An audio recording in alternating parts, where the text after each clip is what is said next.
el tercer Elías, ya es su parte número 7, y va a ser una continuación de donde lo dejamos precisamente el sábado por la mañana anterior. A pesar de todo, veremos que no vamos a tomar una derivación de explicación del texto bíblico. Ya sabéis que hubo bastantes cosas que dejamos como aparcadas para tratar un poco más adelante. Hoy nos vamos a ceñir más a otras cuestiones también paralelas, que básicamente serán escritos de Elena White al respecto, y que va a tener continuación por la tarde. Y después ya vamos a hacer ese análisis exhaustivo de esos puntos que nos quedaron por determinar. Pero bien, para empezar, como es habitual, vamos a hacerlo con una oración. Padre nuestro que estás en los cielos, te queremos pedir que en este sábado estés tú con nosotros, que el Espíritu Santo repose sobre nuestras mentes y nos ayudes a entender todo lo que tú nos quieres decir para este último tiempo especialmente. Ayúdanos, Señor, a que nuestras mentes se amplíen, puedan coger todos estos conceptos que tú tenías reservados para nosotros en este último tiempo. Perdona nuestros pecados, que te lo pedimos todo en el nombre de Jesús. Amén. Bien, la imagen que tenéis en pantalla sobre el tercer Elías es precisamente una imagen que es muy denotativa de la parte final, básicamente del capítulo 19, donde Elías tiene su encuentro con Eliseo, por además mandato divino. Pero vamos a ver precisamente cómo... Bueno, hay un problema, la imagen no cambia. Hay algo que debemos tener presente, y es que ese justo momento es vital para entender ciertas cosas, pero ya lo veremos también en su momento. Antes de iniciar este tema, quisiera una vez más mostrar aportaciones adicionales de colaboradores respecto a todo lo que hemos venido tratando hasta ahora. Y empezamos con este escrito que nos dice paralelismo de Lucas 9 con la segunda venida de Jesús. Y Lucas 9 del 28 al 30 cita: Jesús tomó a Pedro, a Juan y a Santiago, 4 personas en total, igual a 4 milenios hasta la muerte de Cristo, y subió al monte, momento de la muerte en la cruz, a orar. Mientras oraba, la apariencia de su rostro cambió, y su vestido se volvió blanco y resplandeciente, como la aurora, y así vendrá vestido como rey, después de dejar las vestiduras sacerdotales. Y aparecieron 2 varones, 2 milenios hasta la segunda venida, que hablaban con él. Eran Moisés y Elías, los que están en este momento junto a él. Y nos lo firma Benji, que por cierto lo tenemos aquí. No sé si quiere terminar de ampliar algún dato de los que aquí da, porque creo que es bastante claro ya lo que él expone. Y verdaderamente son connotaciones que debemos tener en cuenta. ¿Quieres añadir algo o...? ¿Sí? A mí me parece perfecto. Pues ya veis cómo de un mismo texto aún se pueden ir extrayendo más cosas, más paralelismos. Aquí también tenemos otro, y es de Ángel precisamente, que también está aquí. Y me escribió diciendo: Ananías, Misael y Azarías en el pozo de fuego, o en el horno de fuego. Y el cuarto era... Todos recordamos esta escena en el libro de Daniel, son los 3 amigos de Daniel, que están en ese horno de fuego. ¿Con quién más? ¿Quién es ese cuarto? Un varón que parecía, ¿a quién? A hijo de los dioses, ¿no? A Jesús era. Todos juntos resisten al fuego, como cipreses. Y sí, como cipreses ya lo vimos, ¿verdad? Y Cristo viene. Dice, yo lo vincularía más con 3000, y baja Cristo en el cuarto milenio, junto con la Nueva Jerusalén. Aunque también le puedes poner 4000 años de pecado y viene Cristo, aunque creo que la primera es más adecuada teniendo en cuenta el factor fuego, ¿no, Ángel? Nada más que añadir, ¿no? Ya me puse aquí para explicarlo. Pues perfecto. Bueno. Sí, habrá algo más. No sé si tienes micro para poderlo oír, Sí. La gente que está siguiendo. Bueno, esto de hecho no se lo envié para esto, se lo envié para otro tema de lo Sí. que estoy preparando, pero bueno, y luego ya lo volveremos a sacar relacionado con el lugar donde se construyó el arca. Ya veis que nos estamos dando cuenta de dos factores importantes. Uno, en distintas partes de la Biblia, y son muchísimas, y ya lo iremos viendo a partir, bueno, ya lo hemos visto a partir de estos primeros temas, y vamos a seguir viéndolo aún más a partir de hoy, donde se nos habla precisamente de estas simbologías con todo lo que esto tiene de repercusión. Pero además también estamos viendo, por otro lado, cómo los temas de puertas dimensionales que hemos estado presentando conjuntamente también entran precisamente en más de lo mismo, aunque parecían temas que nada tenían que ver. Pero luego Ángel estaba inspirado y va siguiendo. ¿Y qué nos dice Ángel aquí? Tú mismo, Ángel. Sí, mejor. Disculpa por el sonido. Vale.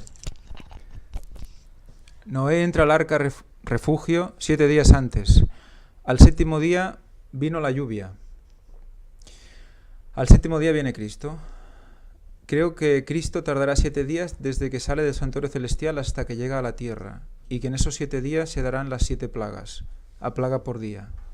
Y a nosotros no nos tocarán porque estaremos en refugio, como en el arca, protegidos por los ángeles. Cuando Noé entra al arca, Jesús sale del santuario.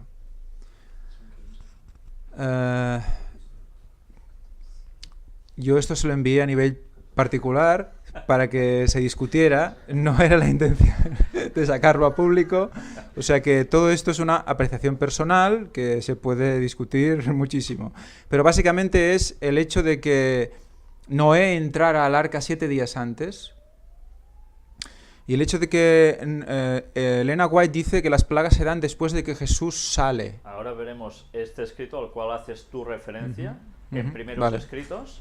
Tú mismo, si quieres leerlo. Vale.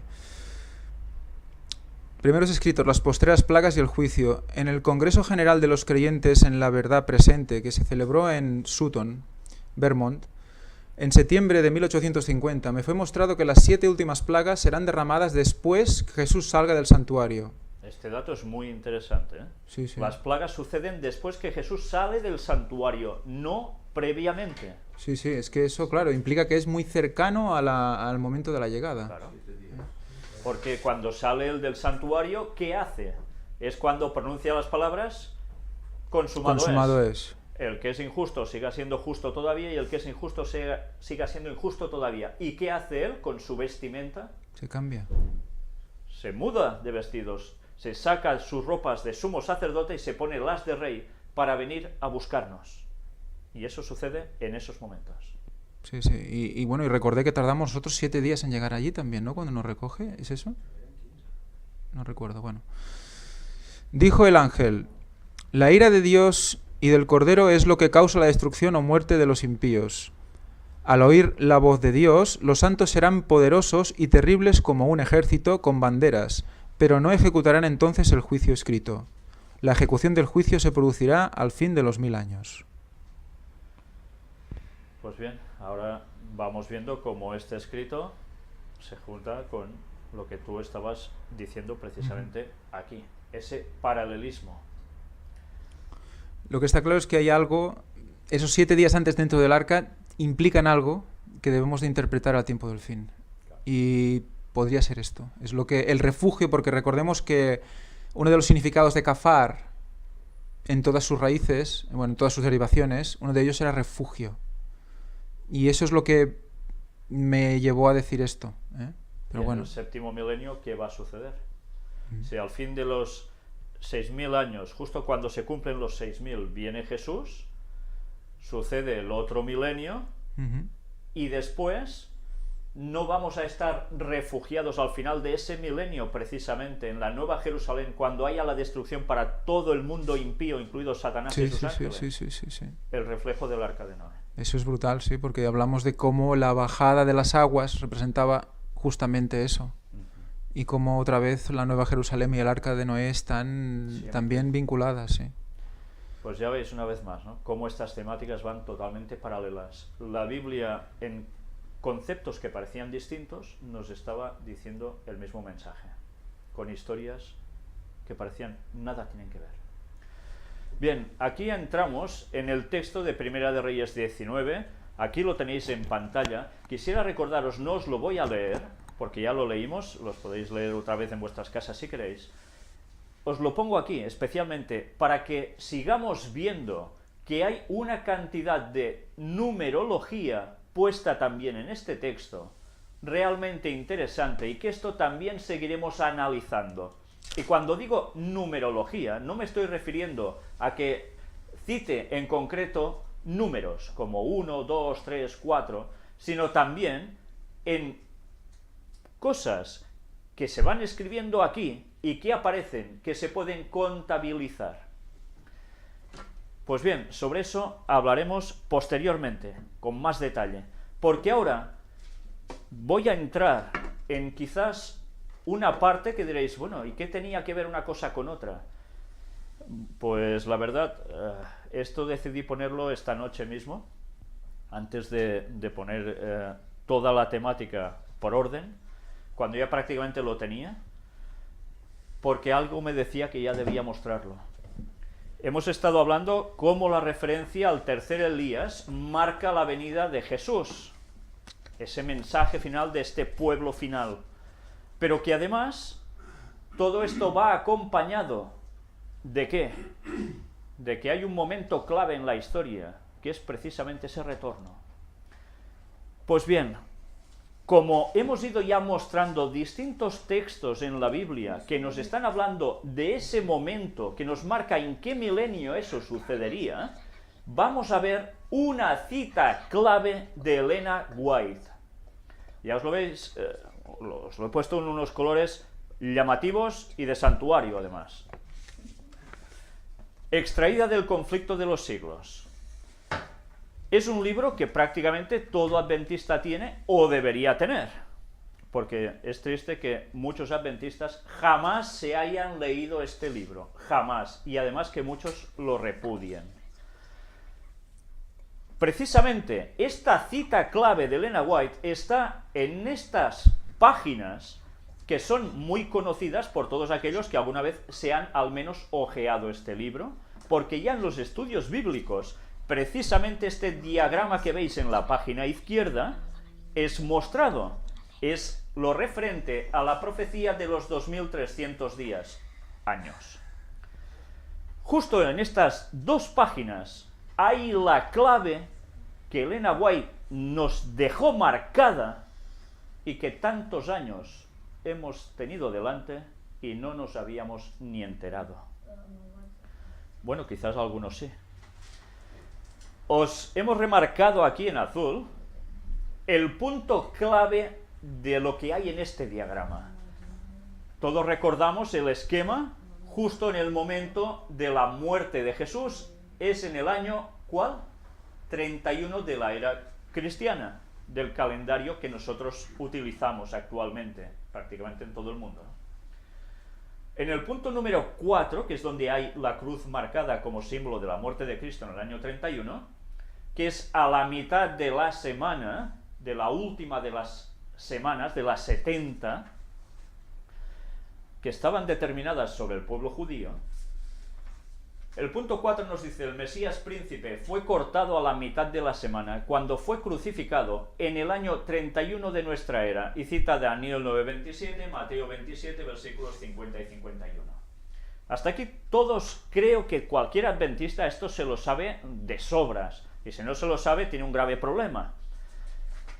Pero mirad ahora la página justo que está al lado, donde tanto en la anterior como en esta, se empieza a desglosar el esquema en el cual está subdividida toda esa profecía.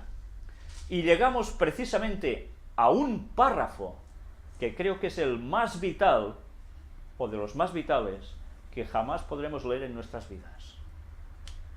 Y es este. Aparece aquí, lo veis ampliado aquí. A la mitad de la semana hará cesar el sacrificio y la ofrenda. En el año 31 de Jesucristo, 3 años y medio después de su bautismo, nuestro Señor fue crucificado. Con el gran sacrificio ofrecido en el Calvario, terminó aquel sistema de ofrendas que durante 4000 años había prefigurado al Cordero de Dios. El tipo se encontró con el antitipo y todos los sacrificios y oblaciones del sistema ceremonial debían cesar. No sé si lo hemos visto cuando hemos leído ahora esto. Cuando se cumplen justo 4000 años de historia con el gran sacrificio ofrecido en el Calvario, con la muerte de Jesús en la cruz, justo en el año 31, ¿en qué época era, además? ¿Qué estación del año era? Primavera, ¿de acuerdo? Se cumplieron 4000 años justo. Terminó aquel sistema de ofrendas que durante 4000 años había prefigurado al Cordero de Dios. Por tanto, no es 4000 años desde que Dios crea al hombre, sino 4000 años desde que empiezan los sacrificios. ¿Y cuando empiezan los sacrificios? ¿Qué Adán tiene que empezar a hacer? Cuando ha entrado el pecado. Por tanto, la Biblia nos contabiliza 4000 años de historia a partir de allí. A partir de ese momento es cuando nosotros debemos contar. ¿Y cuando volverá Jesús? Nos dicen los textos. Cuando se cumpla justo ¿qué año? El 6000. Por tanto, si en el año 31 de nuestra era pasaron 4000 años... ¿Cómo? 3969. ¿Puedes explicar esto? Sí, bueno, tú echas atrás el 31 hacia atrás 4000 años y llegas al 3969. No sé si lo estáis Es oyendo cuando bien. se inició el pecado. Él nos dice que en el 3969 es cuando se inicia el pecado si hacemos el cómputo atrás. Claro. Bien. Todo esto lo veremos con más detalles. Pero... Y ahora lo que nos interesa es si en el año 31 de la era cristiana, que ya sabemos que hay un desfase de unos añitos, Jesús muere en la cruz y se cumplen 4000 años de la entrada del pecado justo en ese momento, y Jesús viene justo en el año 6000, ¿cuántos años de margen hay? ¿Hace falta ser ingeniero industrial, matemático, astrofísico para saber eso? Pues bien, si esta cita no os parece lo más esencial que podéis leer en vuestras vidas prácticamente, ya me diréis qué cita es. Porque ¿qué es lo más esencial para el cristiano? Que Jesús vuelva. Y no queremos saber si faltan muchos años. ¿Cuánta gente se desespera pensando en eso? Yo ya no lo veré, quizá lo verán mis nietos o quizá lo verán no sé quién. Pues haced cálculos, porque no faltan tantos años para el regreso de Jesús. Pero vamos a ver otra cita clave de Elena White. Yo le diría la otra cita clave de Elena White. Y también, ¿dónde está? En el Conflicto de los Siglos. ¿Sabéis? Lo que ahora vamos a leer es solo una porción de lo que Elena White escribe precisamente referente al personaje central del movimiento adventista, que no fue Elena White, sino William Miller, Guillermo Miller. Y vamos a ver precisamente qué pone referente a la vida de William Miller. Mirad, leemos a partir de aquí, página 369 del Conflicto de los Siglos en los libros de tapa granate que todos conocéis. Otra clase de evidencia que afectó vitalmente mi espíritu, dice él, ¿veis? Está haciendo referencia a un escrito propio de William Miller, fue la cronología de las Santas Escrituras. Esto a él lo afectó. Encontré que los acontecimientos predichos, que se habían cumplido en lo pasado, se habían desarrollado muchas veces dentro de los límites de un tiempo determinado. Un hecho, se da una fecha y se cumple. Los 120 años hasta el diluvio, que aparece en Génesis 6.3. Dios le dice, serán los días del hombre 120 años. Y le dice eso y pasan 120 años, ¿y qué sucede? Viene el diluvio y fin del hombre. Esto él lo marcó, pero aún hay más. Los 7 días que debían precederlo con el anuncio de 40 días de lluvia, que aparece en Génesis 7:4, y de lo cual Ángel nos estaba haciendo referencia también en lo que él ha comentado.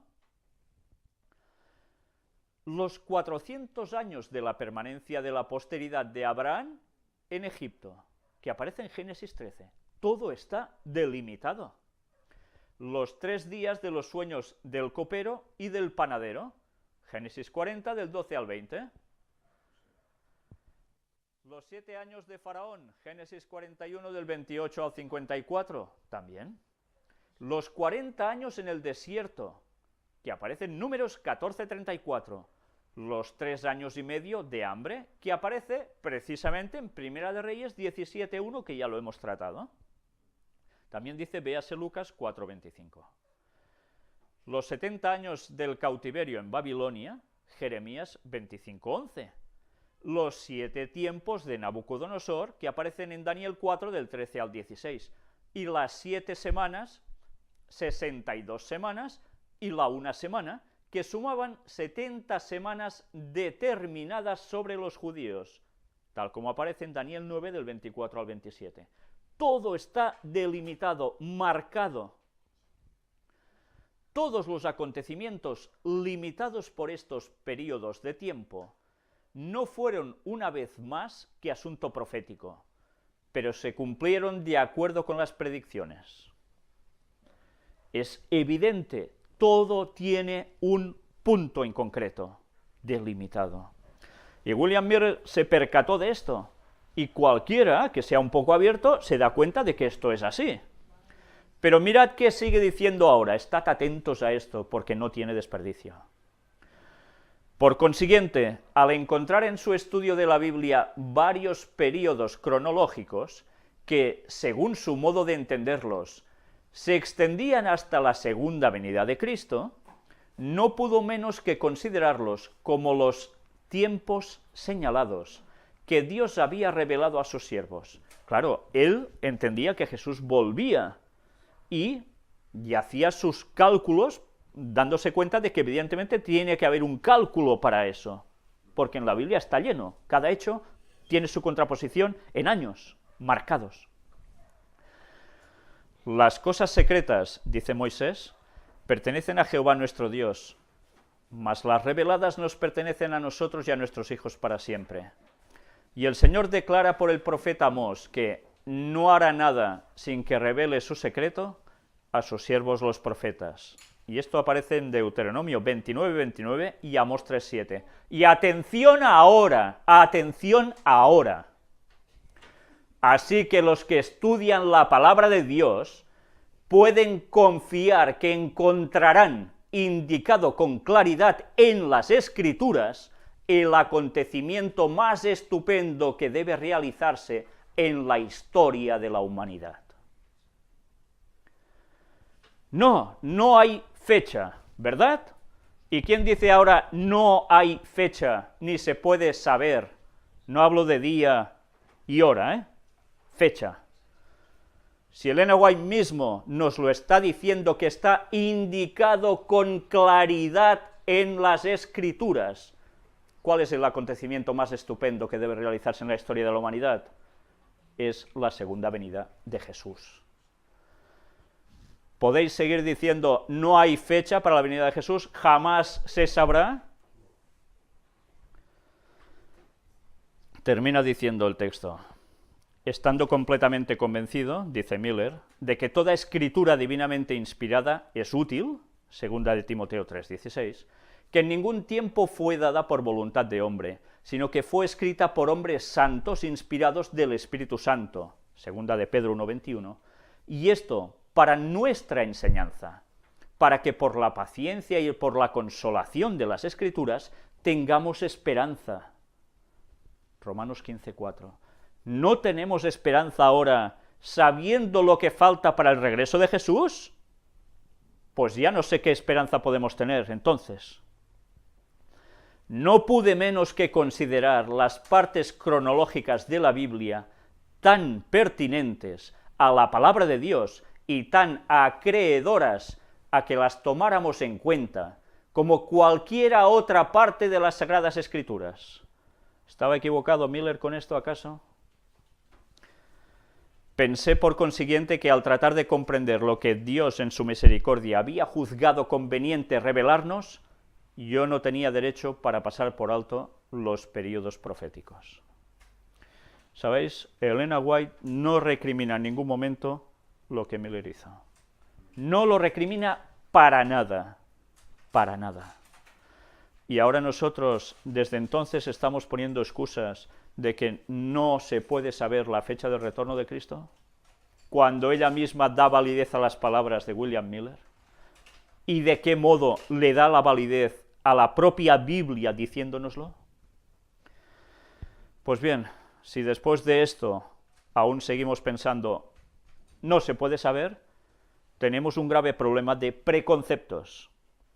Preconceptos que nos van a llevar a prejuicios y van a dejarnos ignorantes respecto a la venida de Jesús. ¿Sois los mismos sabiendo el tiempo que falta para la venida de Jesús que cuando no lo sabéis? ¿Podéis ser exactamente iguales? Yo creo que no. Si somos sinceros, no podemos ser iguales, porque ahora algo nos está diciendo Jesús viene y lo vamos a ver. Si Dios no nos quita la vida por lo que sea antes, lo vamos a ver. Entonces, si nos faltan tan poco tiempo, ¿qué vamos a seguir diciendo? ¿Vamos a decir, no, estos son tonterías? ¿Vamos a rechazar la luz que Dios da a su pueblo especialmente para estos momentos? Claro que hemos de decir siempre, hemos de vivir como si fuese el último día de nuestras vidas, como si Jesús viniese hoy. Claro que sí, es evidente. Pero no coges con más fuerza aún decirle a la gente, Jesús se aproxima, no pierdas el tiempo, no son bobadas, esto sucede. No nos motiva a predicar con más fuerza y urgencia. Pues bien, una vez dicho esto, y seguiremos redundando en pruebas al respecto, y muchas, vamos a ver la simbología profética escondida en las Escrituras. ¿Sabéis? Tantas veces hablamos de las simbologías, ¿verdad? Pero ya nos estamos dando cuenta de que muchos textos que hemos leído, yo al menos 42 años, desde hace 42 años, y no me había enterado de lo que la Biblia nos estaba diciendo, y creo que a todos nos ha pasado prácticamente más de lo mismo, ahora resulta que nos damos cuenta que esos textos tenían una simbología profética escondida que no habíamos percibido y que ahora, gracias a Dios, se está mostrando. ¿Y por qué creéis que ahora se muestra? Porque ahora lo necesitamos. Porque ahora necesitamos esas evidencias y dar esas pruebas. ¿Al mundo? Sí. ¿Pero también a quién? A los propios hermanos adventistas. Esto evidentemente va a hacer una criba, ¿eh? Tened esto claro. ¿Qué sucedió en 1840 con William Miller, en esa década? Provocó una criba esta situación. Pero no por gusto de nadie, sino por el mensaje. ¿Qué va a suceder ahora? ¿Creéis que va a ser muy distinto? ¿Qué está profetizado que va a suceder dentro de las iglesias? Lo mismo que sucedió se va a repetir, tened esto presente. Pues bien, vamos a ver precisamente esta simbología profética escondida en las Escrituras. Y vamos a empezar con textos numéricos simbólicos. Hemos visto que no todo es profecía porque pone 1, 2, 3 o 4 y ya está, o no todo es profecía porque esto es eso y ya está, sino que sencillamente ya hemos visto en semanas anteriores, tanto en puertas dimensionales como en las temáticas del tercer Elías, que hay textos que tienen esta connotación número símbolo. Y vamos a ver por qué estoy diciendo esto. Mirad un texto que tantas veces hemos leído y que es curioso porque muchos quizás ni recordamos que está en nuestras Biblias. Y ahora me sabéis decir si es así o no. Primera de Crónicas, capítulo 20, versículos del 4 al 8. Así de simple, versículos del 4 al 8. Después de esto aconteció que se levantó guerra en Gezer contra los filisteos.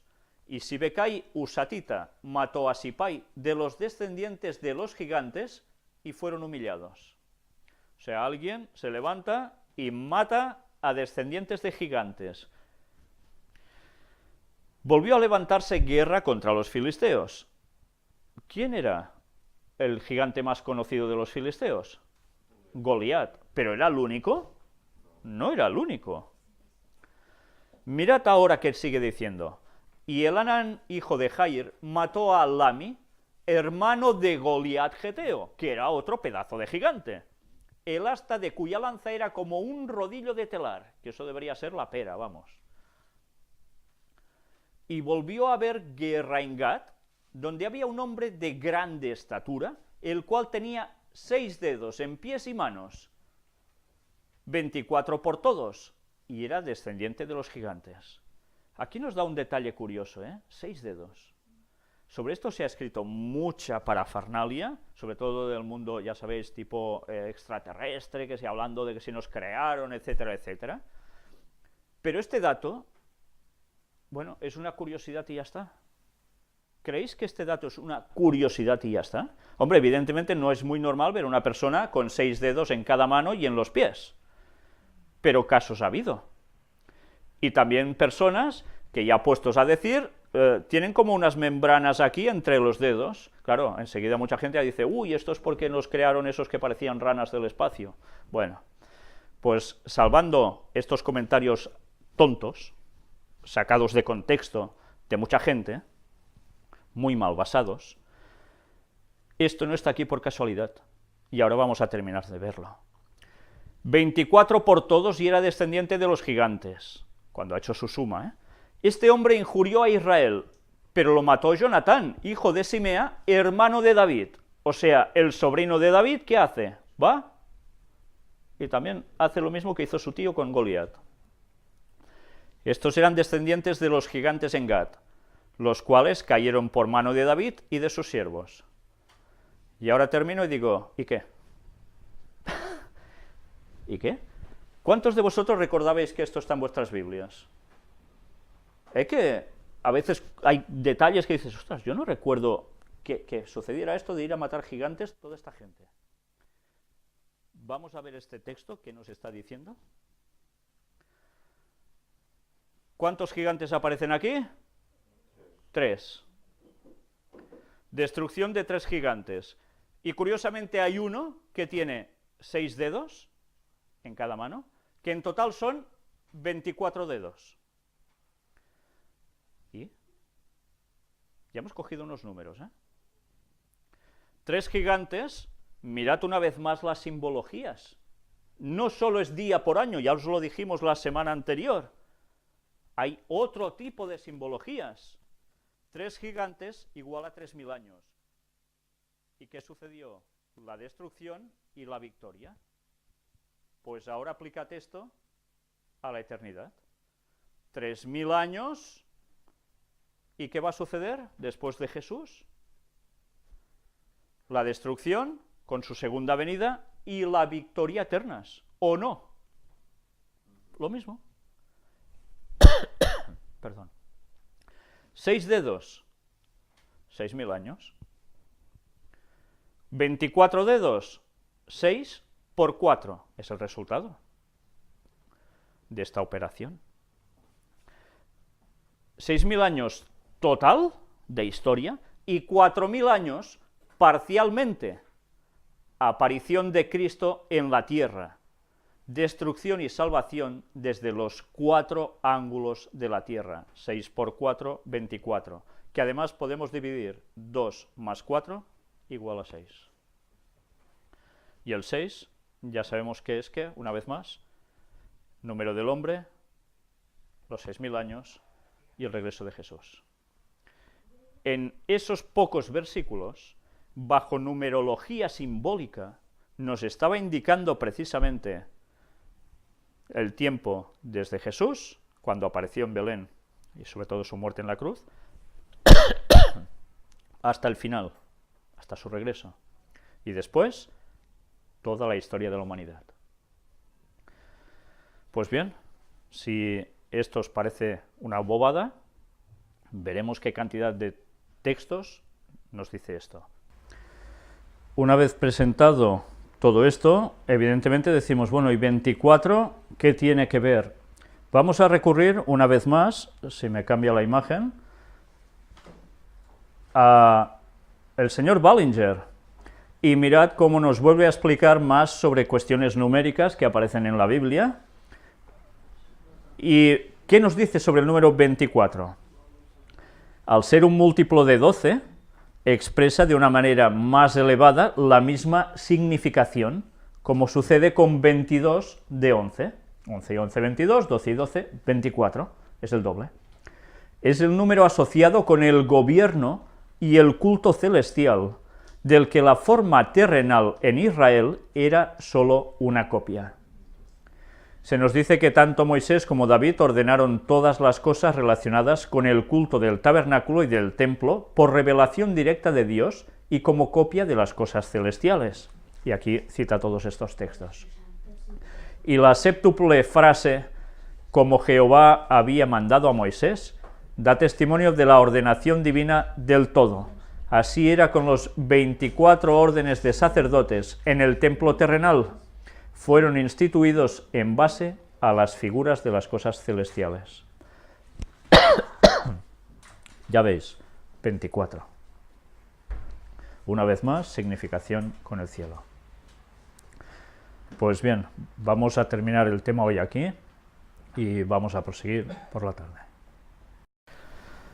Bien, vamos a proseguir con el tema que teníamos ya empezado esta mañana.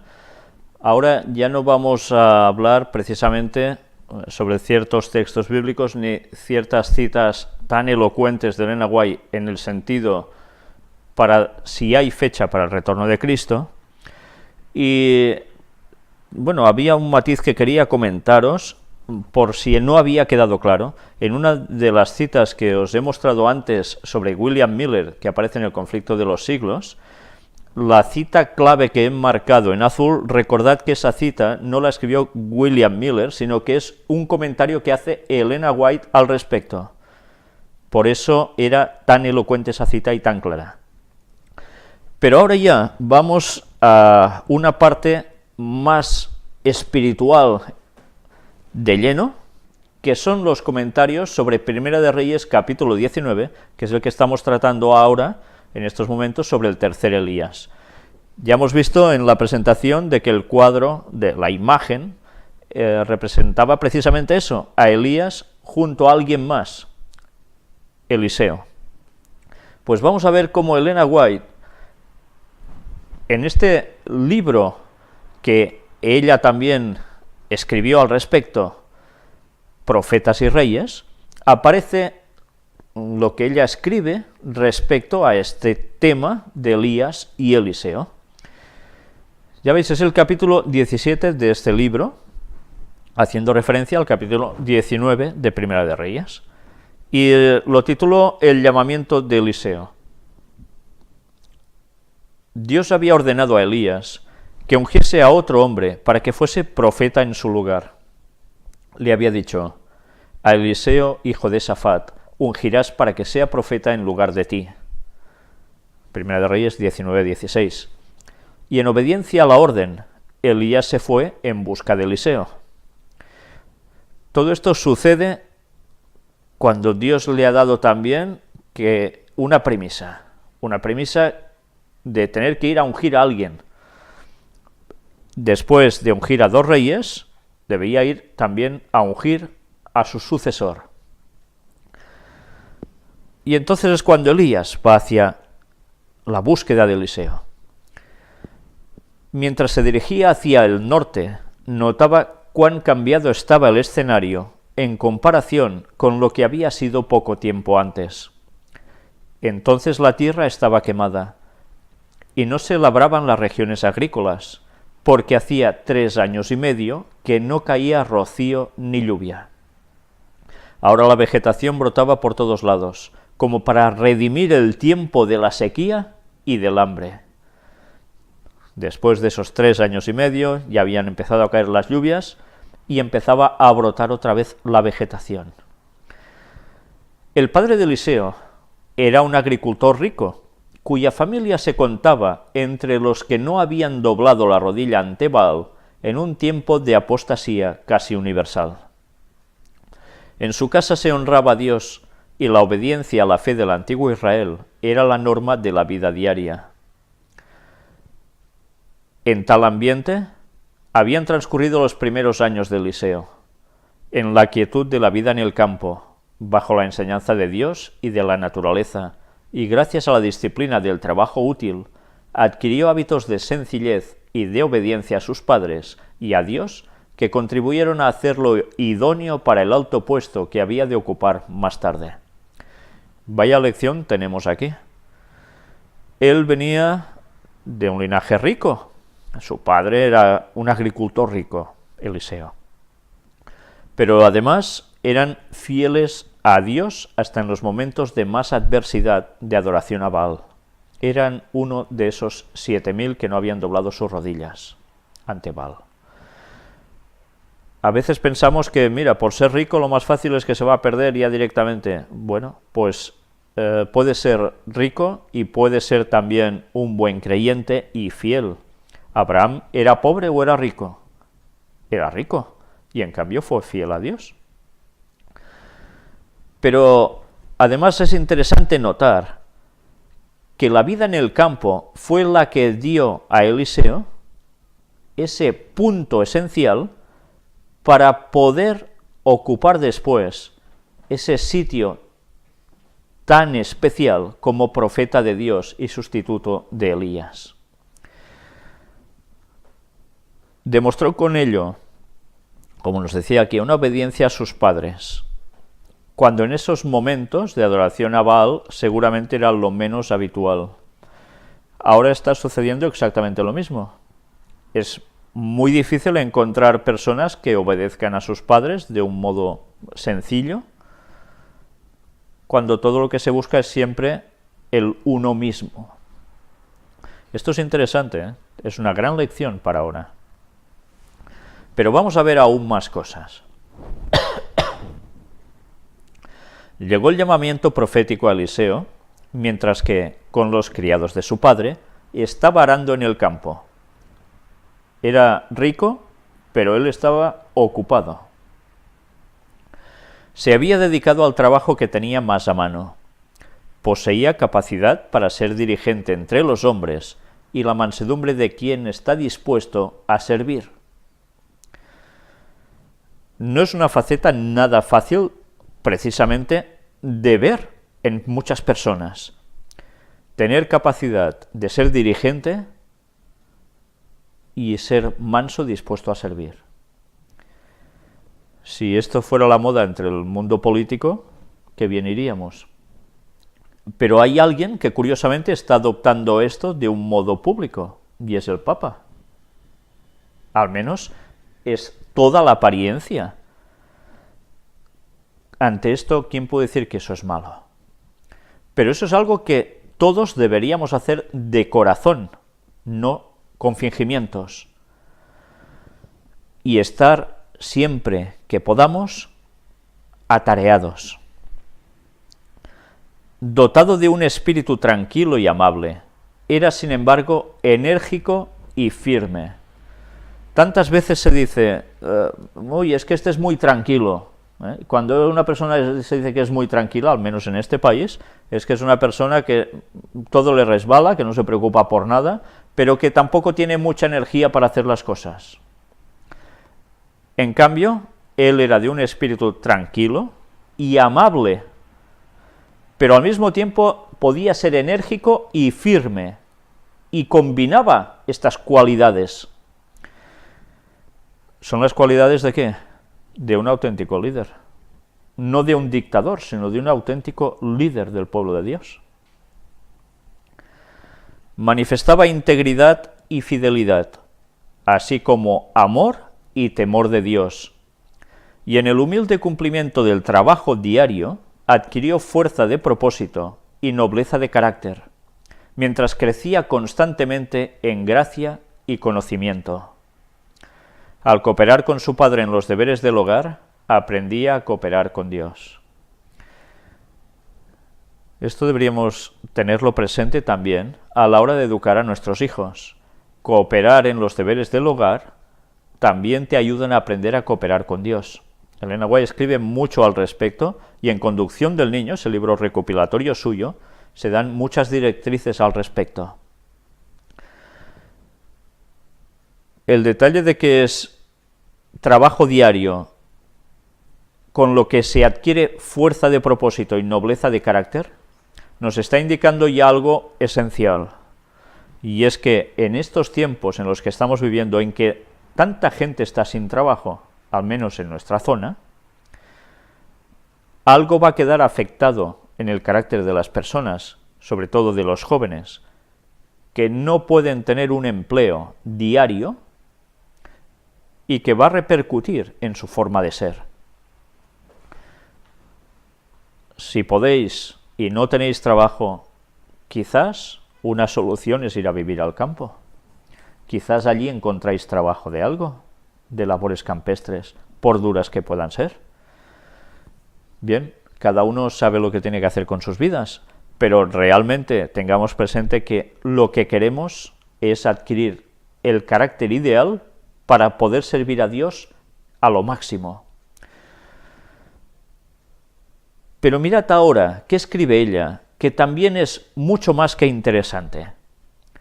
Por su fidelidad en las cosas pequeñas, Eliseo se estaba preparando para cumplir otros cometidos mayores.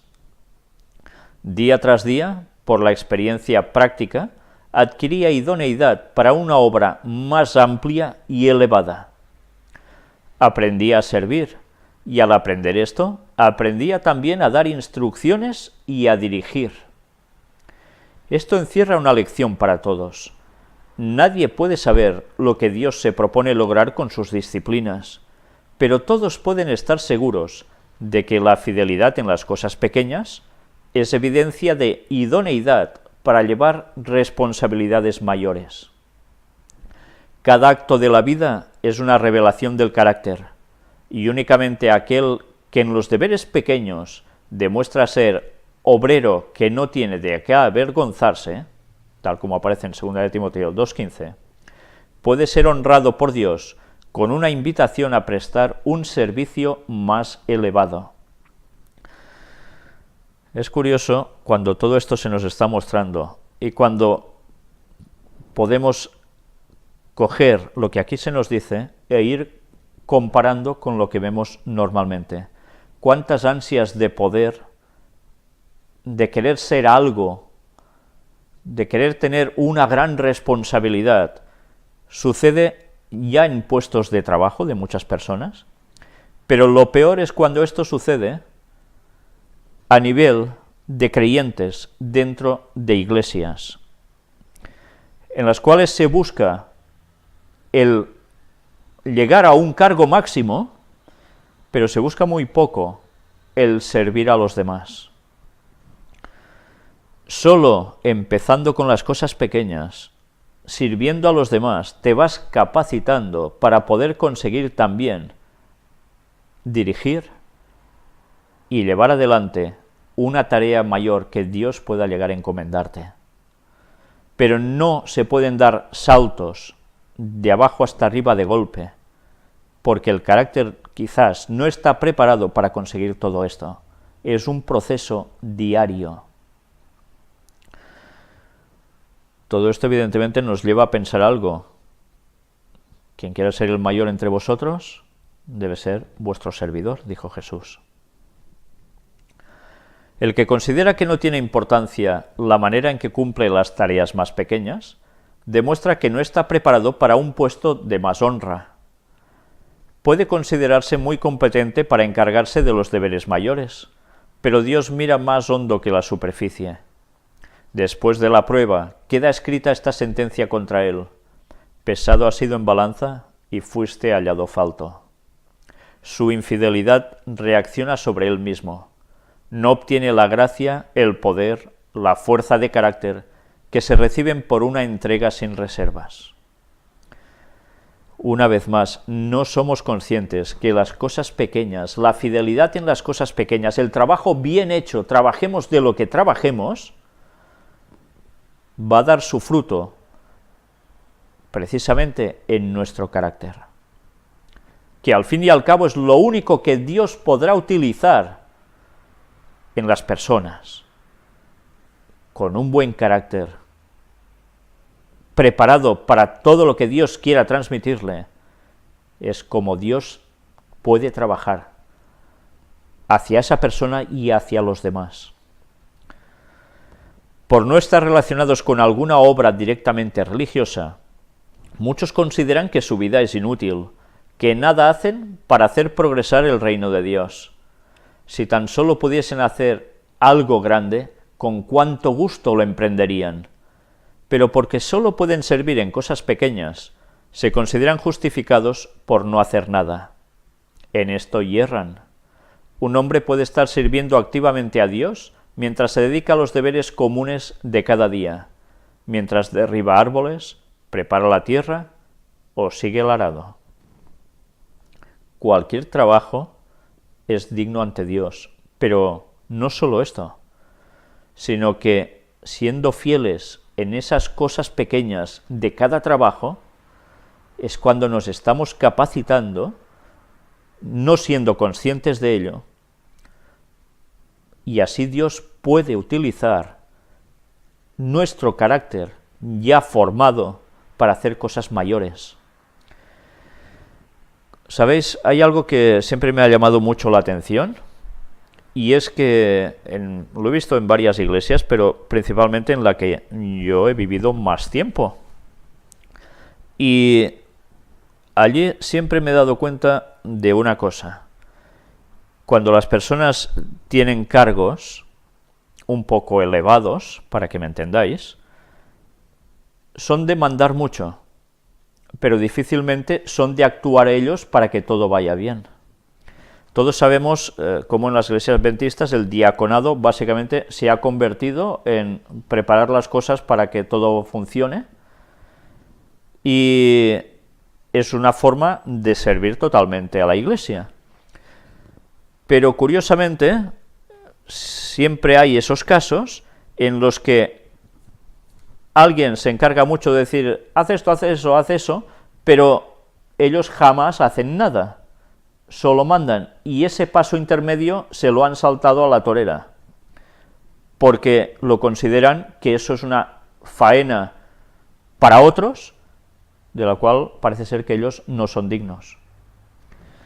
Pues esas ansias de querer hacer algo mayor, saltándonos las cosas pequeñas, el servir nosotros mismos, puede provocar que seamos desechados por Dios, porque nuestro carácter no se habrá formado lo suficientemente bien y Dios no podrá utilizarnos. Tantas veces pensamos que es que Dios puede utilizar a cualquiera y ya está, y sí, puede utilizar a cualquiera, pero puede utilizar a cualquiera que quiera hacer las cosas bien, no a quien no quiere hacer las cosas bien. Tantas veces he oído también de personas que decían, es que yo trabajo de esto, yo trabajo de lo otro, a mí me gustaría servir todo el día al Señor, y se encuentran mal por no poder hacer eso, y su trabajo cotidiano a veces tampoco lo hacen bien.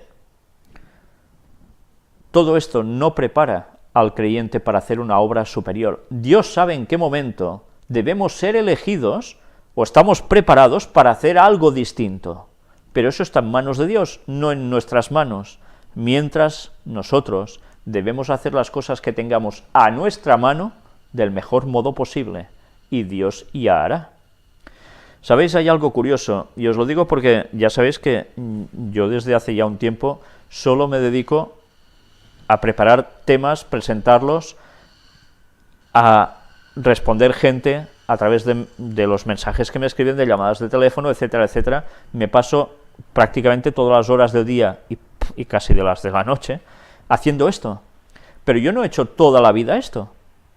No os lo estoy diciendo para ensalzarme, tened esto presente, sino como una situación de ejemplo. Recuerdo cuando era un pintor, un sencillo pintor, no de cuadros, sino de casas, cuando les hablaba del Evangelio a los trabajadores que estaban haciendo una obra a mi lado, sean albañiles, fontaneros, lo que fueran, hablaba de temas que evidentemente ya tenían relación con las conferencias, porque las primeras conferencias de la serie El Gran Engaño, cuando fueron grabadas, yo aún seguía trabajando. Y han pasado muchos años, hasta hace muy pocos meses, que ahora puedo hacer esto gracias a la buena voluntad de la gente que me ayuda económicamente para ello. Pero recuerdo que la gente que trabajaba conmigo, cuando oían de qué temas les hablaba y les pasaba algún DVD de las primeras conferencias que hicimos, me decían: ¿y qué haces tú aquí? Si tendrías que estar hablando, unos decían, bueno, claro, ya sabéis, en las obras es típico, no, tú ya deberías estar de ministro, tú deberías estar en la radio, tú deberías estar en la tele, tú... Bueno, ya sabéis, esas cosas típicas. Pero, y yo también pensaba, Señor, a mí me gustaría ya poder trabajar las 24 horas del día para tu causa, pero de momento aún me tienes pintando. ¿Qué de hacer? Pues me tuve que conformar en seguir haciendo las dos cosas a la vez, trabajar mis 9 horas al día y además, cuando terminaba, pues hacer todo lo que tenía en mis manos de trabajo, preparando las conferencias, respondiendo gente, etcétera, etcétera, que ya me ocupaba muchas horas y me tenía que recortar horas de sueño para poder estar con todo. Pero llegó un momento en que Dios mismo me lo puso todo en bandeja para cambiar de vida. Sí, después tuve otra vez un gimnasio, gracias también a Ángel, y juntos estuvimos allí prácticamente unos 3-4 años con este gimnasio, predicando el Evangelio, haciendo las conferencias desde allí, pero trabajando, pues, ¿cuántas horas al día? Muchas, muchísimas, más que cualquier trabajador normal asalariado. Y trabajando casi 13 horas cada día, me dedicaba igualmente a seguir, mientras estaba por la gente en el gimnasio, a hacer todo lo de la palabra de Dios. Todo el ministerio del cuarto ángel que ya estaba funcionando. Llegó un momento en que la situación se puso de tal modo en que Dios me lo dispuso para que sencillamente ya hiciese el cambio a lo que ahora estoy haciendo. Pero todo ha sido progresivo. Y ya tengo 49 años. No lo he podido hacer con 20, ni con 30, ni con 40. Ha tenido que ser a esta edad. Pues Dios me ha marcado las pautas. Él sabía el porqué de las cosas. Con esto os lo estoy diciendo no para que digáis, uy, mira, que este es el más bonito de todos, no, sino porque lo tengáis como un ejemplo de que Dios va actuando, va preparando las cosas, y cuando Él lo dispone, te da esa posibilidad, si Él lo cree necesario y oportuno. Quizás otras personas deberán seguir trabajando así durante más tiempo. Os lo digo porque hay personas que me escriben y me dicen, quiero trabajar todo el día en tu ministerio. Ojalá pudiese ser así, pero las personas deben automantenerse también. Es lógico, no hay entradas para abastecer a cientos de personas en un ministerio, ni decenas siquiera. Entonces, pongámonos en manos de Dios, trabajemos continuamente para su obra tanto como podamos, pero no dejemos nuestras labores cotidianas, que son las que nos van a preparar para que cuando Dios quiera, podamos hacer esa función, si Él nos llama a eso, porque no todo el mundo está llamado a eso. Pero todos estos trabajos cotidianos, sean los que sean, que a veces son despreciados o mal vistos por otra gente que está mejor situada, no son los únicos trabajos que Dios utiliza para formar caracteres. Mirad también qué dice respecto a cuestiones del hogar. La madre que educa a sus hijos para Cristo está tan ciertamente trabajando para Dios como el ministro en el púlpito. Y tantas veces ahora esto está quedándose al margen, totalmente de lado. ¿Cuántas madres son conscientes, madres adventistas, de que están trabajando para Cristo al educar a sus hijos, tanto como el ministro desde el púlpito? Pues ya veis qué importancia tiene para Dios que las madres hagan la función de madre por encima de todo, y a veces teniéndose que ajustar mucho el cinturón para poder conseguir, sobre todo eso, que las madres se dediquen a ser madres por encima de todo, no lo que la sociedad está intentando hacer de ellas, que ya sabemos quién está detrás de mover ciertas formas de vida en la sociedad, ¿verdad? Muchos sienten el anhelo de poseer algún talento especial con que hacer una obra maravillosa, mientras pierden de vista los deberes que tienen a mano, cuyo cumplimiento llenaría la vida de fragancia. Ejecuten los padres los deberes que se encuentran directamente en su camino.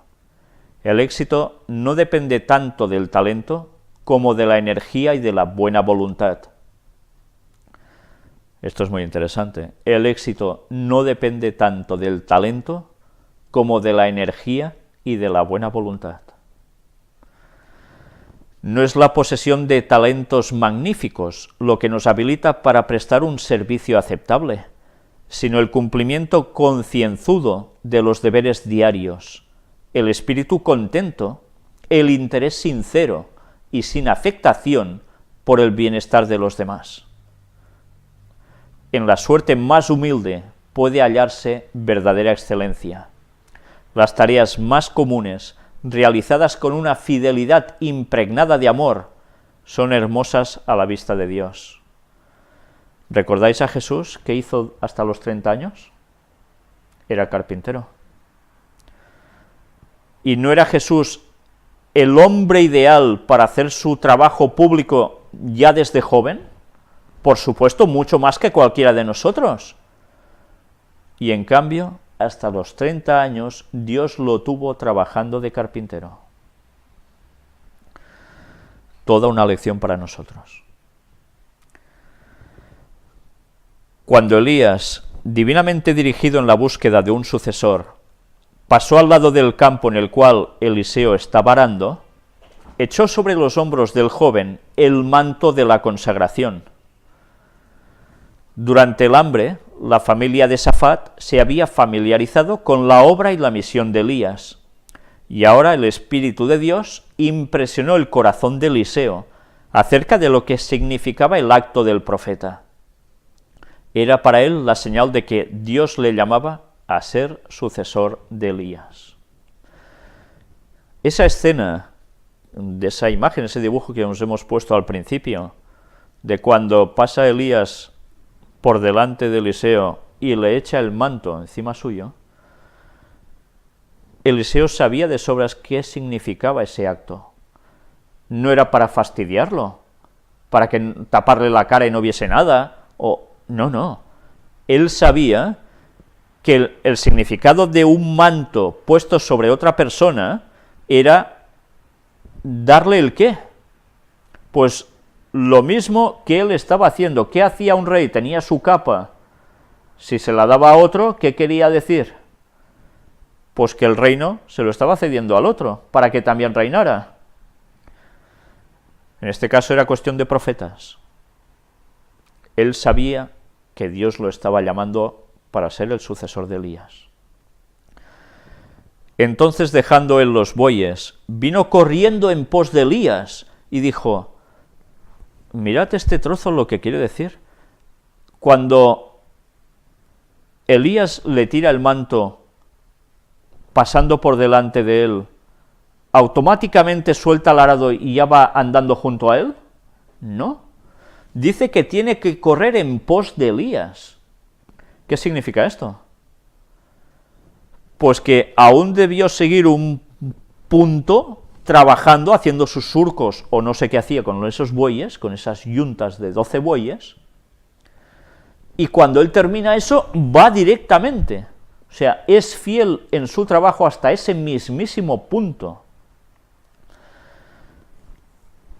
Y cuando va corriendo, precisamente hasta llegar a Elías, le dice: ruégote que me dejes besar mi padre y mi madre, y luego te seguiré. Elías respondió: ve, vuelve, ¿qué te he hecho yo? No dijo esto para rechazarlo, sino para probar su fe. Eliseo debía tener en cuenta el costo, decidir por sí mismo si quería aceptar o rechazar el llamamiento. Dios no obliga, ¿eh? Dios llama, tú decides. Si sus deseos se aferraban a su hogar y sus ventajas, quedaba libre para permanecer allí. Pero el joven comprendió el significado del llamamiento. Sabía que provenía de Dios y no vaciló en obedecer. A veces, cuando nos imaginamos las escenas de Elías y Eliseo, no nos hacemos cargo de la edad de uno y de la edad del otro. Elías ya era un hombre veterano, pero Eliseo dice que era joven. Trabajaba para su padre en el campo, era joven. Y Elena White aquí lo refiere de un modo muy claro. Era una persona joven. Y como joven podía haber dicho: uy, yo estoy muy cómodo en mi casa, estoy muy bien, esto ya lo puede hacer otro. Porque, sabiendo la experiencia de Elías, ¿quién se ponía a suplirlo? ¿Quién se ponía a jugarse la vida para servir así públicamente al pueblo, siguiendo a Dios, siendo un portaestandarte? Él valoró esto, pero no lo valoró por encima de seguir a Dios y hacer su voluntad. Sabía que provenía de Dios y no vaciló en obedecer. Ni por todas las ventajas mundanales se habría privado de la oportunidad de llegar a ser mensajero de Dios, ni habría sacrificado el privilegio de estar asociado con su siervo. Me recuerda la experiencia de otra persona que se fue de un país a otro oyendo el llamado de Dios para servir a Dios. No os digo el nombre de la persona, pero os digo que la conozco. Y volvióse de en pos de él, y tomó un par de bueyes, y matólos, y con el arado de los bueyes coció la carne de ellos, y dióla al pueblo que comiesen. Después se levantó, y fue tras Elías, y servíale, tal como indican los versículos 20 y 21. Sin vacilación, abandonó un hogar donde se le amaba, para acompañar al profeta en su vida incierta. Impresionante, ¿eh? Que una persona joven haga esto. Realmente impresionante. Sabiendo lo que se estaba jugando. Si Eliseo hubiese preguntado a Elías qué se esperaba de él, cuál iba a ser su trabajo, se le habría contestado: Dios lo sabe, Él te lo hará saber. Si confías en el Señor, Él responderá a cada una de tus preguntas. Puedes acompañarme si tienes evidencias de que Dios te ha llamado.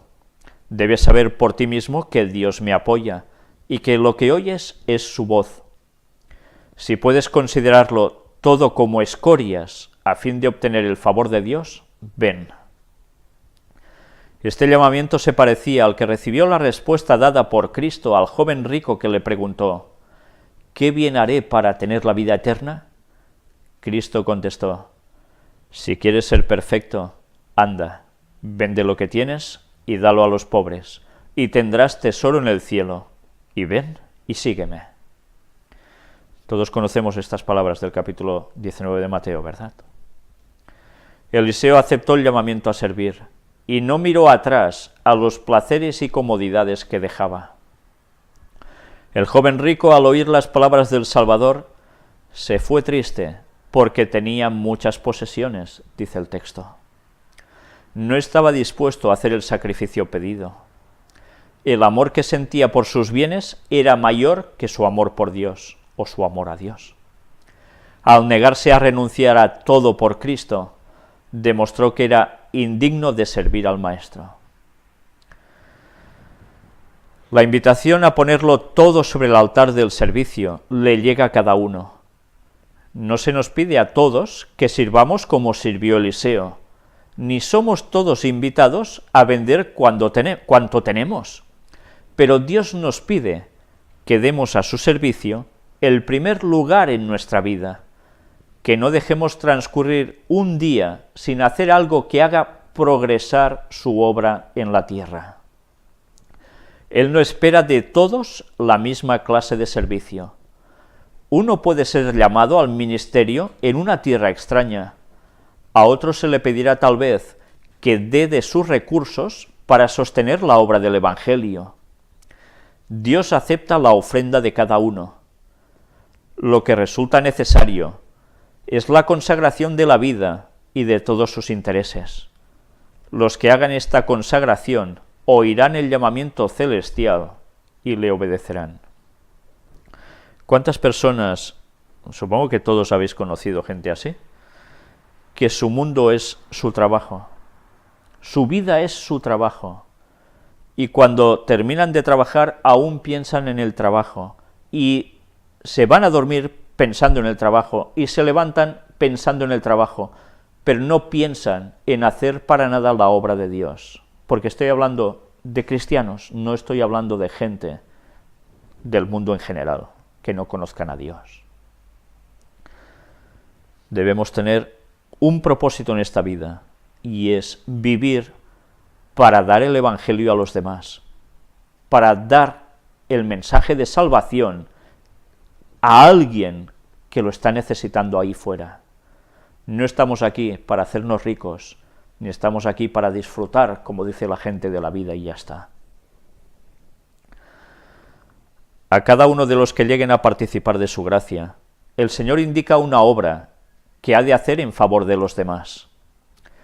Individualmente debemos levantarnos y decir: heme aquí, envíame a mí. Sea que uno sirva como ministro de la palabra o como médico, o como negociante o agricultor, profesional o mecánico, la responsabilidad descansa sobre él. Su obra es revelar a otros el evangelio de su salvación. Cada empresa a la cual se dedique debe ser un medio hacia este fin. ¿Sabéis? Hay personas que cuando ponen negocios, los ponen solo para poder vivir o enriquecerse de eso, pero no piensan en que hacer ese negocio también, o ese trabajo, tiene que servir para buscar ocasiones para dar el Evangelio a los demás. Imaginaos ahora cuando, bueno, ya sabéis que, os lo he dicho antes, he sido pintor prácticamente toda mi vida. También he trabajado muchos años al lado de mi hermano, que también lo veis muchas veces presentando escuelas sabáticas y alguna predicación. Y cuando íbamos por las casas, no solo íbamos a pintar, pero siempre con nosotros llevábamos algo de material para dar el Evangelio, además, cómo no, de todo lo que nosotros les dijésemos hablando. Pero ¿sabéis? Hay un algo que muchas veces no tenemos presente, y es que haciendo nuestro trabajo a la perfección y con nuestro modo de ser, podemos dar un mayor testimonio a veces que hablando. Si muchas veces pudimos tener ocasión de dar testimonio, es porque los trabajos que hacíamos, los hacíamos como si fueran para Dios y no para los hombres. Y la gente esto lo veía, lo valoraba, porque ven cómo suelen trabajar los demás, y veían que éramos distintos. Incluso recuerdo esos comentarios de gente: es que no parecéis pintores. Imaginaos qué imagen dan la mayoría de pintores, tristemente. Pero ya con eso estás dando, estés donde estés, tu testimonio de que tú eres cristiano. Y eso abre en las personas su mente para que puedas llegar mucho mejor con el Evangelio hacia ellos. Y cada vez que íbamos por una casa, íbamos dando el Evangelio. ¿Cuántos conflictos de los siglos hemos regalado? ¿Cuántas revistas, cuántos folletos, cuántos DVDs de las conferencias cuando ya estaban circulando los DVDs. ¿Y todo esto con qué fin? Para dar el Evangelio. El negocio es, desde luego, imprescindible, trabajar para vivir, pero debemos tener claro que nuestro objetivo es utilizar nuestro trabajo también para dar el Evangelio. Es cierto que aquí también dice que algunos no podrán hacer un gran trabajo misionero por circunstancias, pero en cambio podrán dar de su dinero para que la obra avance. Pero esto tampoco les exime de hacer cada día su labor hacia los demás. No por dar ofrendas, dar diezmos, quedamos exentos de predicar el Evangelio a los demás. Todos estamos en el mismo carro. Lo que al principio se requería de Eliseo no era una obra grande, pues los deberes comunes seguían constituyendo su disciplina. Se dice que derramaba agua sobre las manos de Elías, su maestro. Estaba dispuesto a hacer cualquier cosa que el Señor indicase, y a cada paso aprendía lecciones de humildad y servicio. Eliseo podría decir, bueno, Dios te ha enviado para ungirme a mí por profeta, por tanto ahora que te sirva tu padre. ¿Entendéis? ¿Por qué yo te he de tirar agua a ti a las manos para lavarte? Si ahora yo he de sustituirte. Somos iguales. No, jamás dijo esto Eliseo. Eliseo estuvo al lado aprendiendo, capacitándose, sirviendo, y así se estaba preparando en carácter y en todo para hacer la gran labor que después iba a hacer. Como ayudante personal del profeta, continuó demostrándole fiel en las cosas pequeñas, mientras que con un propósito que se iba fortaleciendo con el transcurso de cada día, se dedicaba a la misión que Dios le había señalado. La vida de Eliseo, después que se unió a Elías, no fue exenta de tentaciones. Tuvo él muchas pruebas, pero en toda emergencia confió en Dios. Estuvo tentado a recordar el hogar que había dejado, pero no prestó atención a esto. Puede suceder, ¿verdad? Dios llama a gente a otros lugares y enseguida que llega la melancolía. Y la melancolía puede hacer que una persona se hunda. ¿Podía haber hecho esto? ¿Podía haber dicho, estaba bien allí, me vuelvo? Pero ¿él qué hizo? ¿Se autocompareció a sí mismo? No tuvo autocompasión. Él tiró adelante porque sabía que es a lo que había sido llamado, y Dios ya le daría todo lo necesario, incluso en su interior, porque hay cosas que no es cuestión ni de dinero, ni de bienes, ni de nada más, es cuestión de nuestro interior, cómo nos sentimos. Dios lo llenó en todo y le ayudó a soportar el haber dejado ese hogar que tanto amaba junto a los suyos. Habiendo puesto la mano al arado, estaba resuelto a no volver atrás, y a través de pruebas y tentaciones demostró que era fiel a su cometido. Esto es una lección campestre también. Había puesto la mano al arado. ¿Sabéis? Para hacer los surcos, ¿qué hacen? Miran en una dirección fija para hacer el surco recto y van, siguiendo hasta ese punto. Y nada los detiene. Y esto que parece una solemne tontería, es algo que edificó su carácter.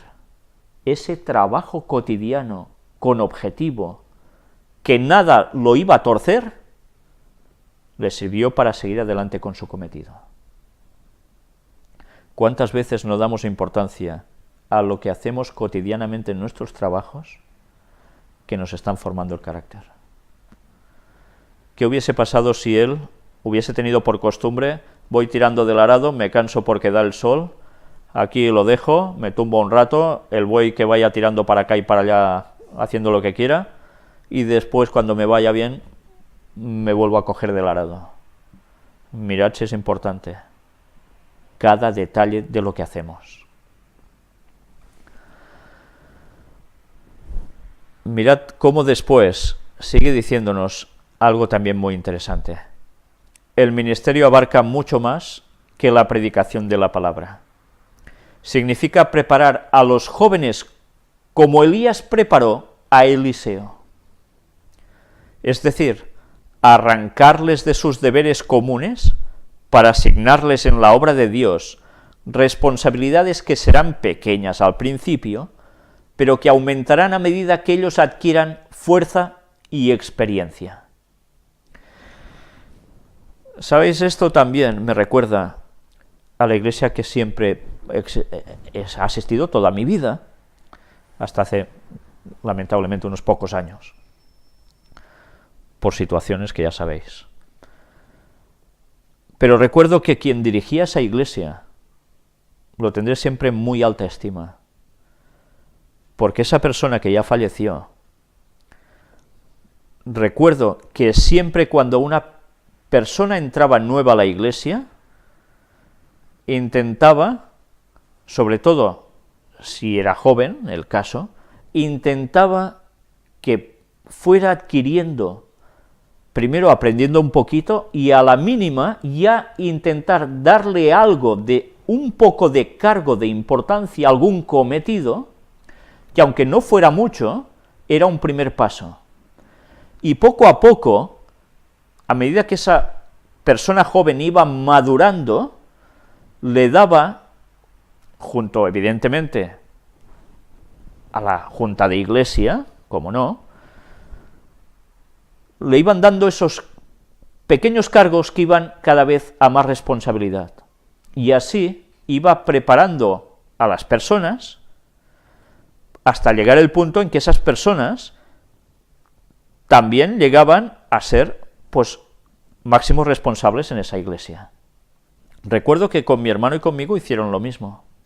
En ese entonces nosotros éramos una iglesia pequeñísima, no sé si éramos 12 personas como mucho. Y, bueno, el más jovencito era yo, que entré con 7 años, no había ningún otro niño en esa iglesia, me pasé así años solo, a excepción de una pequeña temporada que vino otro muchachito, pero se fue, era de Sevilla precisamente. Y recuerdo que precisamente el modo en que llegaba uno a dar el evangelio, a prepararlo para predicar, no era el primer día, toma, sube a un púlpito y habla, que evidentemente eso hubiese sido una payasada total, sino que cuando iba viendo que ya había un proceso y esa persona debía dar un saltito más, le ofrecía alguna reunión de viernes por la tarde para que se preparara un tema y empezase a exponerlo. Quizás en un principio no solo, conjuntamente con alguien más, con un poco más de preparación que esa persona, joven. Y conmigo recuerdo que hizo precisamente esto. Y recordaré que la primera predicación de viernes que di era con 12 años, cuando me bauticé, y me hizo preparar un tema, y a mi lado estaba mi hermano, que claro, era mayor que yo 6 años, y evidentemente, pues supongo que había aprendido más que yo. Y era pues ese tipo de reuniones que tenían que ir formándome también para poder hablar en público. Y después, eso se fue acrecentando, pues presentando clases de escuela sabática, y ya finalmente, como no, dando sermones, cultos, predicaciones.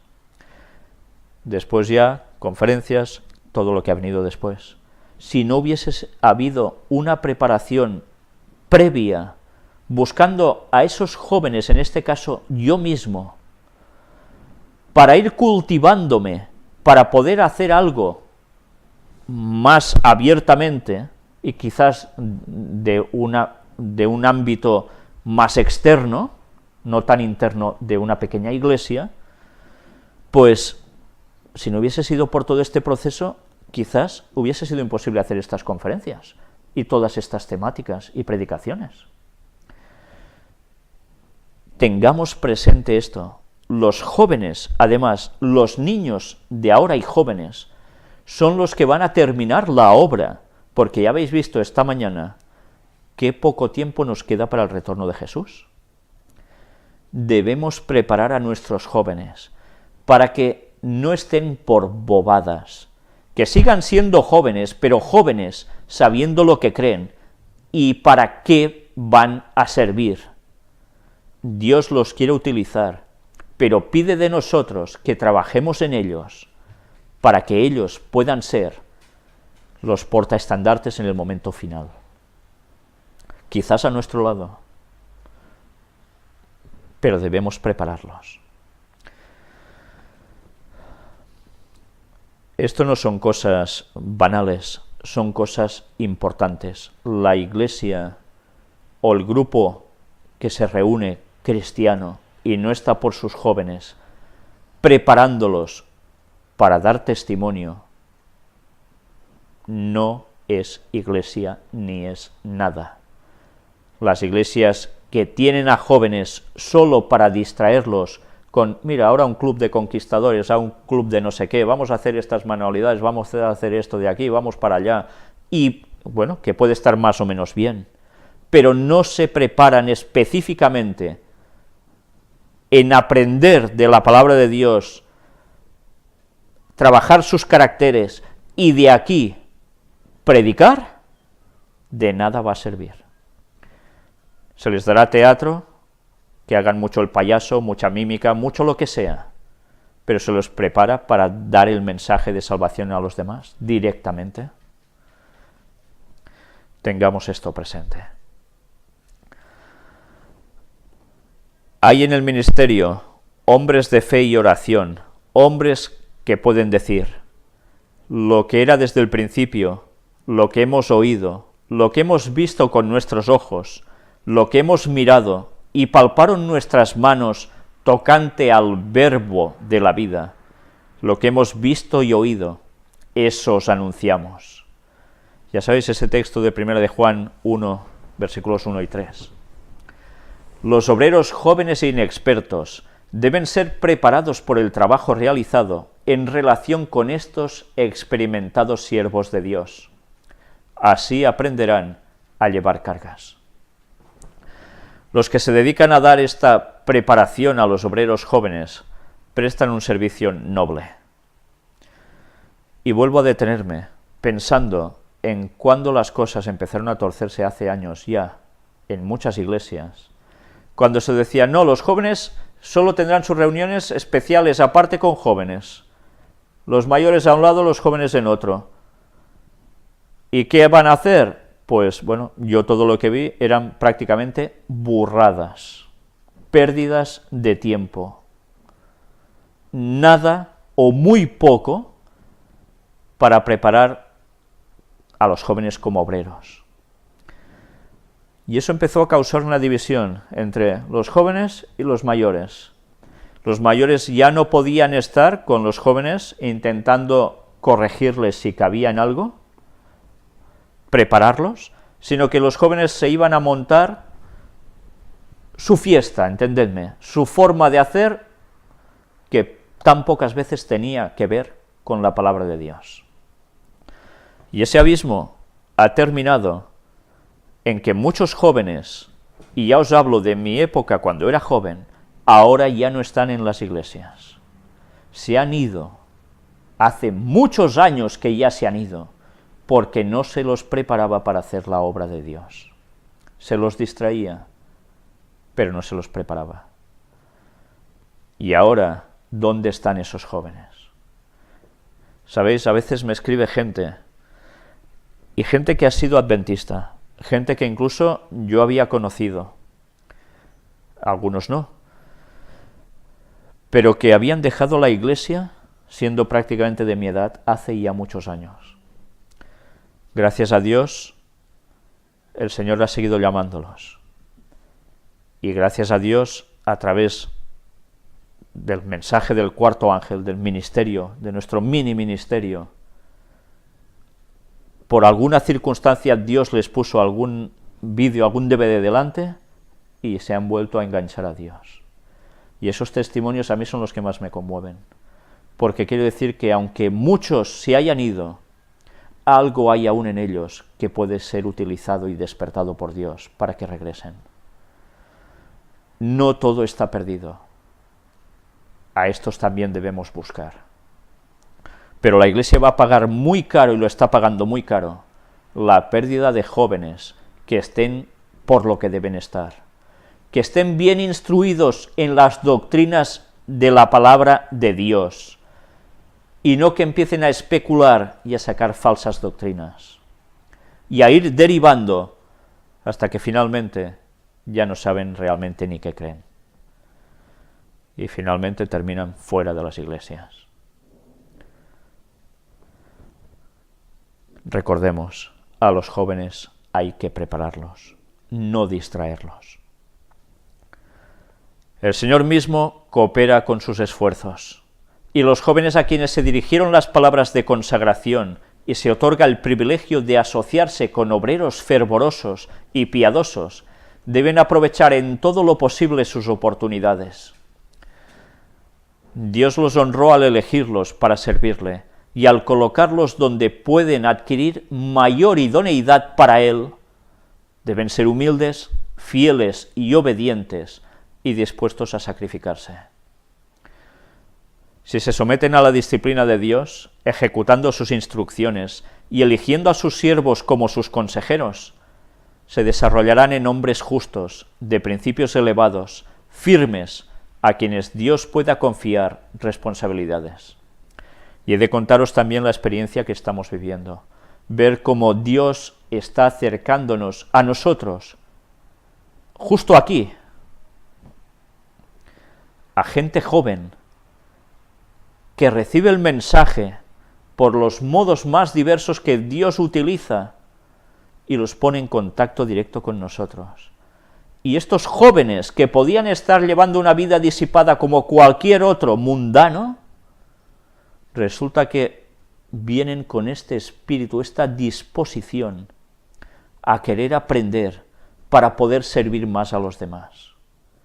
Yo doy gracias a Dios porque estoy viviendo esto de un modo directo, y no ni con uno ni con dos, sino con bastantes.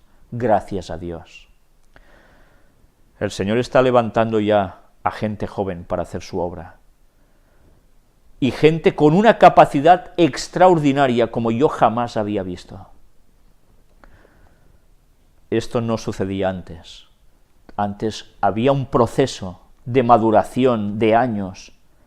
Ahora estos jóvenes que entran con una fuerza y con un conocimiento en tan poco tiempo adquirido y una forma de ser que realmente no me extraña que Dios los coja y los esté utilizando ya para dar el mensaje a los demás. ¡Qué milagro estamos viendo! Y ahora empiezo a ver cómo las palabras de Joel, del libro de Joel, que hablaba de vuestros jóvenes, que van a hacer el qué, los ancianos y los jóvenes, visiones, sueños, profetizar, van a profetizar, van a predicar, y ya están haciéndolo, y aún lo harán más, porque Dios los va a utilizar más hasta el fin del tiempo. A veces esperamos el derramamiento del Espíritu Santo. ¿Cuándo será? ¿Cuándo será? Sí, ya está pasando y quizás ni lo estamos percibiendo a nuestro alrededor, porque nosotros no estamos por lo que debemos estar. Ojalá en las iglesias se enteraran de esto, ojalá.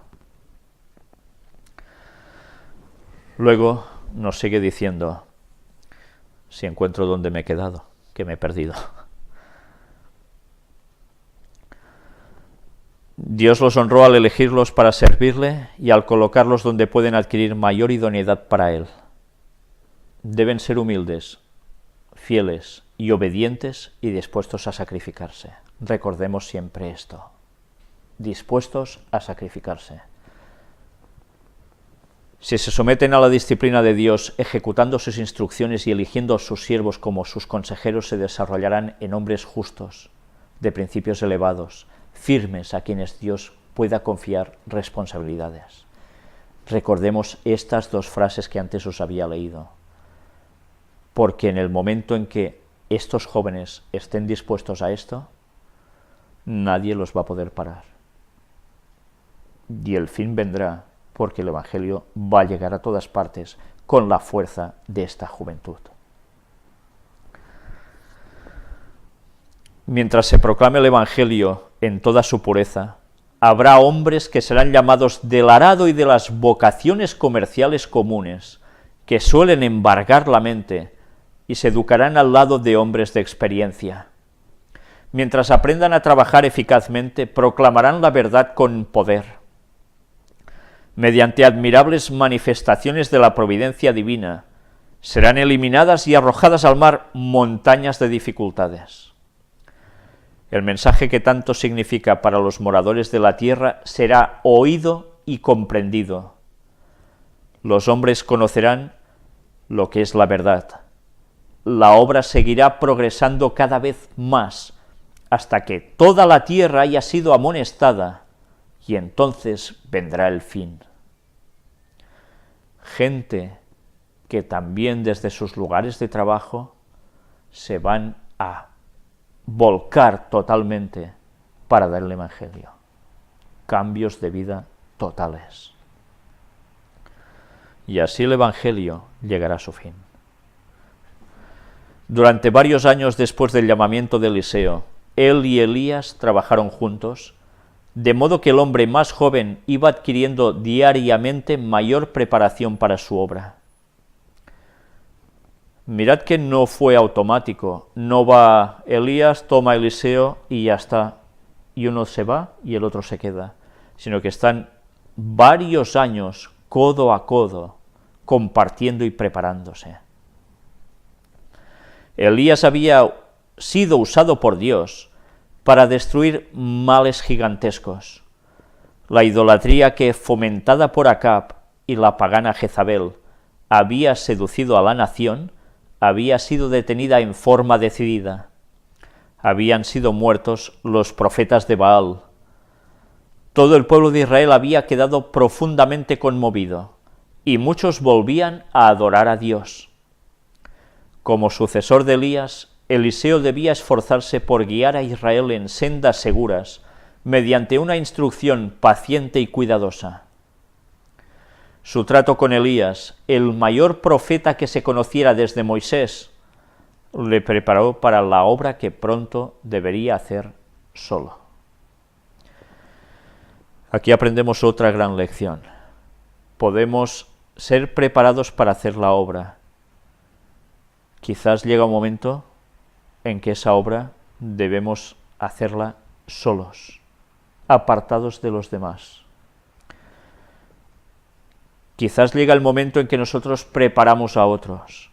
Quizás les llega también el momento, su momento, de ser llamados por Dios para trabajar solos en otros lugares o de otros modos.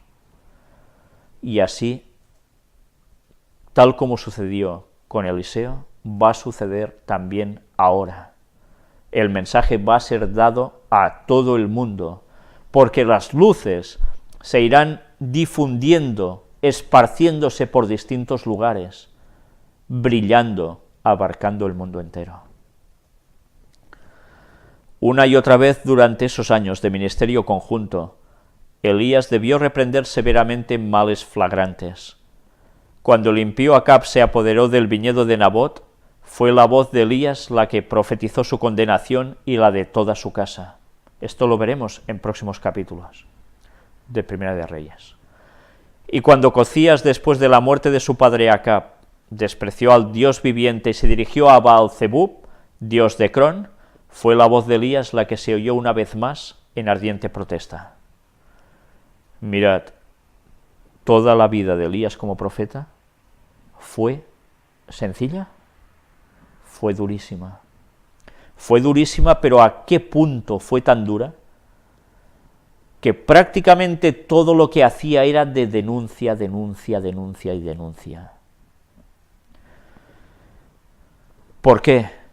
Porque la situación no correspondía con otra cosa más. Se daba el mensaje, sí, pero era una denuncia continua. Mirad qué paralelismo, una vez más, entre el Elías y el tercer Elías. ¿Cuál va a ser el mensaje de este tercer Elías? El mensaje de Apocalipsis 18, el mensaje del cuarto ángel que se une a los otros 3 de Apocalipsis 14. ¿Y en qué consiste ese mensaje? Como dice Elena White, es un mensaje de denuncia. Denuncia por lo que hace el Vaticano, encubiertamente. Denuncia por lo que está haciendo el protestantismo apóstata, que se ha apartado de la verdad. Y denuncia por lo que está haciendo todo el mundo del espiritismo. No solo el espiritismo, ya sabéis, de bola y cartas, sino de las sociedades secretas que trabajan conjuntamente con el Vaticano para llevar al mundo hacia el gran engaño. Es un mensaje continuo de denuncia, pero también denuncia lo que se hace mal dentro del pueblo de Dios. Tengamos eso presente, porque Dios va a hacer una criba, y ya la está haciendo. Es un mensaje de denuncia continuo, y el fin va a llegar. Nosotros debemos dar ese mensaje de denuncia. Claro que tantas veces nos gustaría dar un mensaje de, mira, todo es paz, paz, paz, paz y seguridad, ¿verdad? ¿Cuántas veces oímos eso desde los púlpitos? Quizás no pronunciando estas palabras, pero todo con un mensaje de amor, amor, amor y amor. Y no se está diciendo las cosas que hay en verdad, porque no interesan.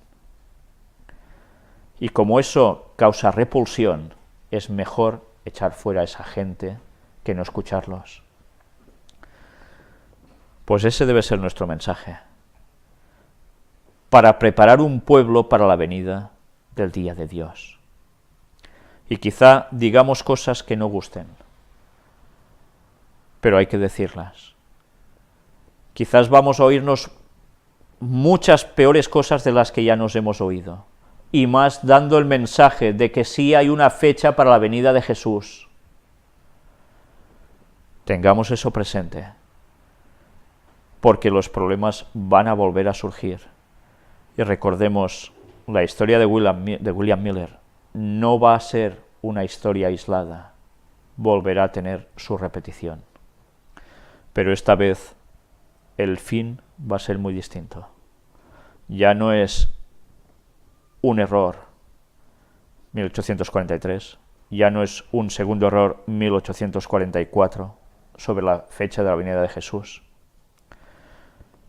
Ahora viene la tercera. En la tercera va la buena. La tercera es el número de la divinidad, el 3. Y Dios está dando una luz para que sepamos esto y no nos callemos. Hemos de preparar un pueblo para su retorno. Y hemos visto que la Biblia, los textos bíblicos en general, van llenos precisamente de anunciar el momento del retorno de Cristo. Y Elena White lo secunda. No digamos lo que no dice la palabra de Dios. Hoy vamos a dejarlo ya aquí. El resto de la lectura la trataremos en el próximo sábado, si Dios quiere, en la continuación ya número 8 del tercer Elías. Ojalá todo sirva para prepararnos y preparar a los jóvenes que Dios está llamando a nuestro lado para darles el mensaje de salvación, no solo a ellos, sino todos juntos a este mundo que está a punto de perecer. Haced vuestros números, ya habéis visto que no quedan tantos años para el regreso de Cristo.